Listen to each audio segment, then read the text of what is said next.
Hey guys, in this video we're going to be talking about 4.2, which is still graphing rational functions, but specifically we're just going to be identifying asymptotes today.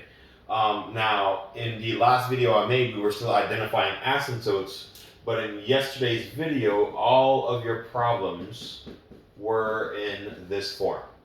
And in this case, if it was in this form, your vertical asymptote was x equals h. You had to solve this thing by setting it equal to 0. And your horizontal asymptote was y equals k. So it was very easy to identify the asymptotes because it was just based on h and k. Now, if you look at both of these two forms, they're not in this form that we were given in the previous video. So if it's not in this form, we can find the vertical and horizontal asymptotes using those notes. So let me go ahead and erase this. Now I'm going to do you guys a favor because the book actually wanted me to rewrite this, which is why the example says to rewrite it. We were actually going to rewrite it into yesterday's form, which requires us using long division. Now, I know you guys aren't a big fan of long division, so we're skipping that part. I'm going to go straight to these two sets of notes, which is the easier method, of course, which you guys know I'm always a big fan of, doing it the easier way. So let's first talk about if it's not in the form from the previous video and how to find the vertical and horizontal asymptotes. This one says you can find the vertical asymptote by setting your denominator equal to 0 and solve. So here's your denominator. If you set that equal to 0 and solve, you should get x equals 3. That one's pretty simple. But if you look at this bottom one, it's not that easy to solve, is it? For this one, you would have to use the AM method to factor and then set both of those factors equal to 0, which you'll see in a little bit. So sometimes it's easy to solve for the vertical. Sometimes you've got to factor the bottom in order to solve for the vertical asymptotes. Now for the horizontal asymptotes, that depends on your degree. Degree meaning the highest exponent, because sometimes you guys have more than one. Here's a 2, here's a 1. You want to go with the highest one on each side, the top and the bottom. So how do you compare the degrees, as in the highest exponent set?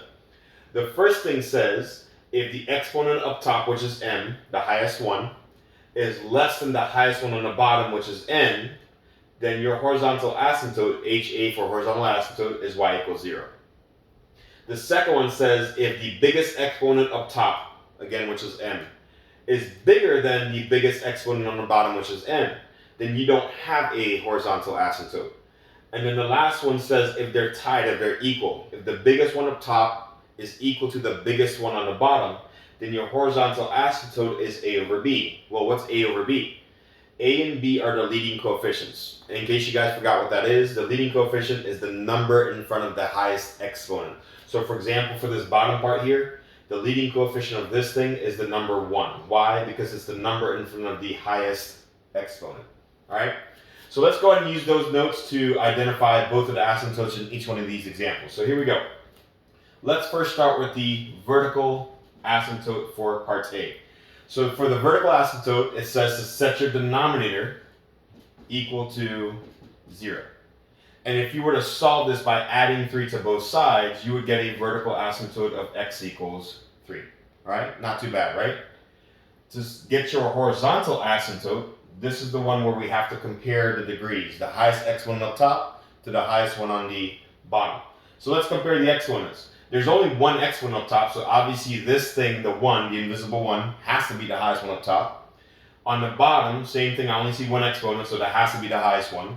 It looks like they're equal, 1 and 1. Well, let's see what the note says about when they're equal. Number 3 says when they're equal, then your horizontal asymptote is y equals a over b. So let me write that down. Y equals a over b. Well, what's a and b again? They're the leading coefficients, the number in front of the highest exponent. So let's see. The number in front of the highest exponent here is the number 4. So that must be my a value up top. The b value is the one on the bottom. Well, the number in front of the highest exponent on the bottom has to be this invisible 1. So it's 4 over 1, which is 4. So in this case, your horizontal asymptote is 4. And your vertical asymptote is 3. We don't have to graph it just yet. We'll do that later on in 4.2. It's just about identifying asymptotes in this example. Let's try that again for part B, okay? Let's first start with the vertical asymptote again. So it says to set your denominator, which is this thing, to set that equal to 0. But this one's not as easy to solve as part A is it? Because I have an x squared term, or more specifically, because you have 1, 2, 3 things called a trinomial, we're going to use the AM method. Now, for those of you guys not familiar with the AM method, the M stands for multiplication, the A stands for addition. So here's our goal. We have to pick two numbers that multiply to negative 12, and the same two numbers that you picked also have to add up to, in this case, a negative 1. So let's try to pick some numbers. I know 4 and 3 will give me 12, but what kind of 4 and 3 will give me a negative 12? Well, let's try positive 4 and negative 3. 4 times negative 3 is indeed negative 12, but when you add them up, will you get a negative 1? The answer is no, because if you take positive 4 and subtract 3, that gives you a positive 1. We need a negative 1. So all you have to do to fix that is to switch the signs. So let's make 4 negative and 3 positive. Let's try it again. Negative 4 times 3 is negative 12. Negative 4 plus 3 is indeed negative 1, so those two factors work. And of course, x times x will give you my x squared back. Now to solve them, simply set both of these equal to 0. So set x minus 4 equal to 0. Also set x plus 3 equal to 0. If you solve the first one by adding 4 to both sides, you should get 0 plus 4, which is 4. So there's one vertical asymptote. If you solve this one by subtracting 3 on both sides, you should get x equals negative 3.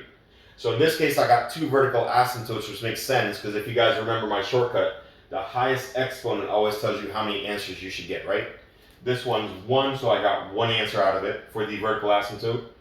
This one's 2, so I got two answers out of the vertical asymptote. All right, now let's identify the horizontal asymptote. So horizontal asymptote again says to compare the degrees, the highest exponent up top to the highest one on the bottom. Well, the highest one up top is this 3. For the bottom, I see two exponents, but the highest one is this 2. Well, the highest one up top is what we call your m. The highest one on the bottom is what we call your n. Now, which one's bigger, or is one less than, or are they equal? Let's see. In this case, it looks like m is bigger than n. So let's see what your notes say. If m is bigger than n, then there is no horizontal asymptote. So here I'll just simply write no horizontal asymptote. And you're done. It's that simple.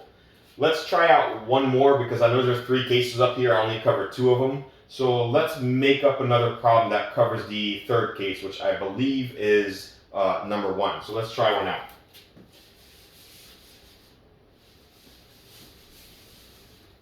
So let's call this one part C. And let's see if I can make one up that works. So let's do, I don't know, let's do 5x. Let's do a simple one this time. Okay? I think that'll work. So let's first start by identifying your vertical asymptote. Now, setting the denominator equal to 0 is what we have to do.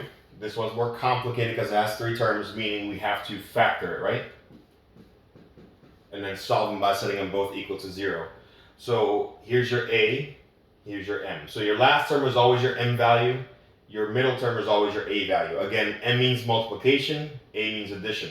So what two numbers will multiply out to 6, but at the same time also add up to 5? The answers are 2 and 3. 2 times 3 is 6, and 2 plus 3 will give you that 5. And of course, x times x will give me my x squared back. So solve both of these by setting them both equal to 0. So set x plus 2 equal to 0. Also set x plus 3 equal to 0. So here your answers would be negative 2.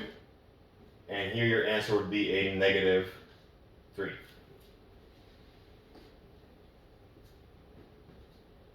All right, not too bad. Now let's talk about the horizontal asymptote. The horizontal asymptote, again, is based on the highest exponent up top and highest one on the bottom. So let's compare. The highest one up top, since I only see one exponent, must be this 1. That's your m value. The highest one on the bottom must be this 2, because I see 1 over here as well, but the highest one between the 2 is this 2. That must be your n value. So in this case, it looks like m is less than n. Well, let's see what your notes say. If m is less than n, then your horizontal asymptote is automatically y equals 0. So all I'm going to do right here is write down that my horizontal asymptote is y equals 0.